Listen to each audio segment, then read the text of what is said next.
చాలామంది ఇప్పుడు ఫీమేల్స్ కావచ్చు, ప్రతి ఒక్కరిలో కూడా సంతానంకి సంబంధించి ఎన్నో ఇష్యూస్ చూస్తూ ఉన్నాం. ఒకప్పుడు హ్మ్. ఏంటంటే చాలా మట్టికి 100%లో 90% అందరికీ హెల్తీగా బేబీస్ వచ్చేవాళ్ళు. అంటే సంతానం అనేది చాలా న్యాచురల్‌గా వచ్చేది.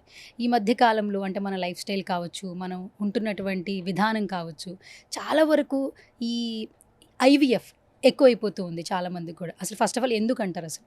యెస్. మీరన్నట్టు ఈ మధ్య అంటే ఇదివరకు పోలిస్తే ఈ మధ్య కాలంలో ఐవీఎఫ్ చేయించుకునే కపుల్ రేట్ ఎక్కువగానే అవుతుంది. హ్మ్. దీనికి మేజర్ రీజన్స్ ఒకటి డిలేడ్ మ్యారేజెస్ ఒకటి. హ్మ్. అంటే ఇదివరకు వుమెన్ ప్రెగ్నెన్సీ అనేది యూజువల్లీ వాళ్ళు 20-25 ఆ గ్యాప్‌లోనే ప్రెగ్నెన్సీ ప్లాన్ చేసుకునేవాళ్ళు అయిపోయేది. బట్ ఇప్పుడు ఆ చైల్డ్ బేరింగ్ కాస్త 35-40 మధ్యలోకి మారింది.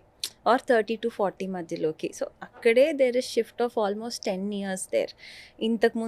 ఇంతకుముందంటే నేను 20 ఇయర్స్ బ్యాక్‌కి అండ్ ఇప్పటికి ఇప్పటికి ప్రెజెంట్ హ్మ్. స్టాట్స్‌కి చెప్తున్నాను. ఇదొక రీజన్. డిలేడ్ మ్యారేజెస్ ఒకటి ఆర్ ప్రెగ్నెన్సీ డిలేడ్‌గా ప్లాన్ చేసుకోవడం. వాళ్ళు మెయింటైన్ చేస్తున్న లైఫ్ స్టైల్, వర్క్ కల్చర్ ఒకటి.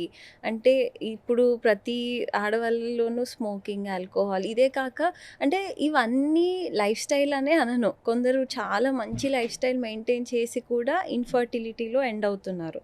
సో, హ్మ్. ఇదెందుకు అంటే యూజువల్లీ అంటే వాళ్ళకి న్యాచురల్‌గా ట్రై చేయడానికి టైమ్ ఇవన్నీ గూడా they also matter a lot అని అంటాను. అంటే ఇంతకు ముందుతో హ్మ్. పోలిస్తే హ్మ్. హ్మ్. అంటే ఆ ఇంటిమెసీ ఇప్పుడు తగ్గిపోయింది.